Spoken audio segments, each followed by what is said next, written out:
Ever since the release of Star Wars The Rise of Skywalker's teaser trailer over at Star Wars Celebration back in April of this year, and followed by the second teaser trailer that dropped over at D23 and by Good Morning America just recently, it left a lot of fans around the world very excited and eager to see the third and final trailer for The Rise of Skywalker by Disney, Lucasfilm, and of course J.J. Abrams. This is Mike Zero. Make sure to subscribe if you're new to the channel for future Star Wars content.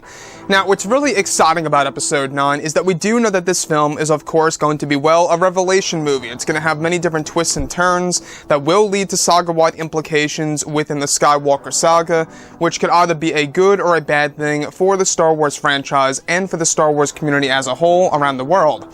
Now, these past couple of weeks or so, we've been learning a whole lot more about this film, and when it all comes down to various shot descriptions of the upcoming Trailer 3 of Episode 9, this is where things begin to get very intense for this film. Now, specifically, shot descriptions consisting of a sequence where it's explained that both Rey and Kylo Ren are said to be wielding their lightsabers and fighting each other with unique fighting styles on board of a strange ship that is said to be Kylo Ren's Ravager ship. It's explained that as they fight on this Star Destroyer, there is a fire in the background as well as a large window in the background on the ship that shows a massive space battle taking place in the background.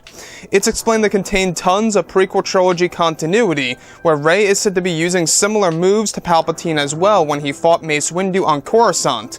The next describes a sequence in which Kylo Ren is described to be standing inside of a large, strange structure that is said to be shaped like a triangle and glows in a red hue, with tons of ancient text written around the edges.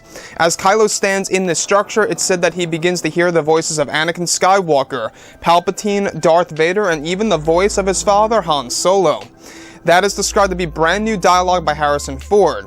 Now, the scene is said to be very dark and gritty, where Kylo seems to be in a conflicted state while standing inside of this structure.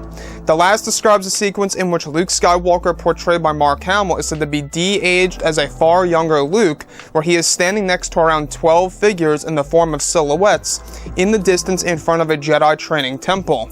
It's implied that these figures are Luke's Jedi students that fans will get a first look of in the film before their death. So let's go over a couple of parts about this. Now, the thing about Episode 9 is that we do know that this movie is going to be an all-out war and a war to end all wars.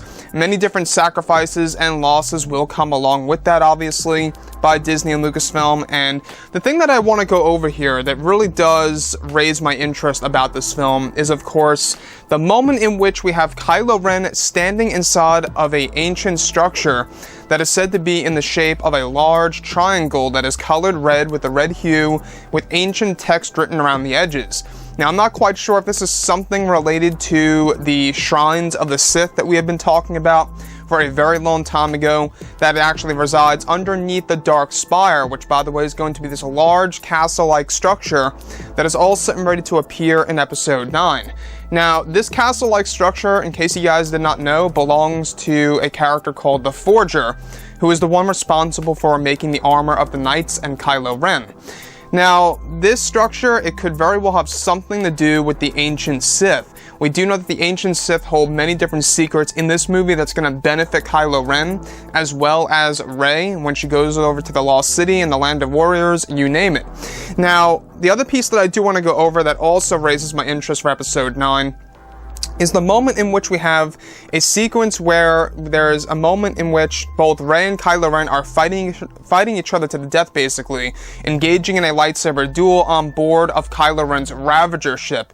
And as all of this happens and as all of this unfolds, it's said that in the background a massive space battle is taking place. Now, I don't know if you guys knew this, but so far there are two major space battles that are going to be present in Episode 9, one of which in the second act of the movie, one of which in the third act of the film so far.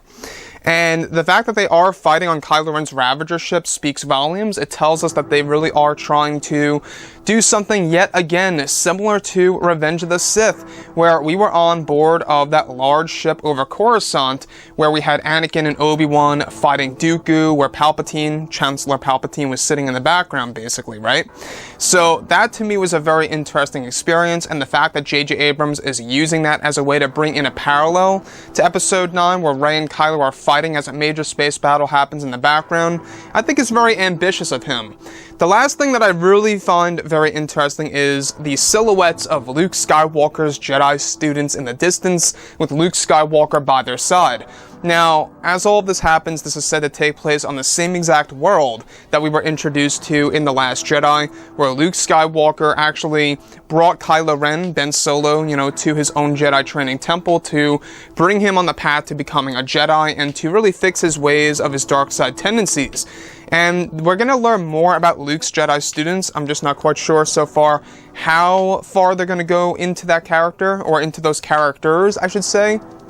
So with that being said, guys, drop a comment below. Let me know what you think about all of this in the comments. And if you guys did enjoy the content for today, do make sure to drop a thumbs up on this video to support the channel. I thank you all so very much for the kind support, and I'll catch you guys next time.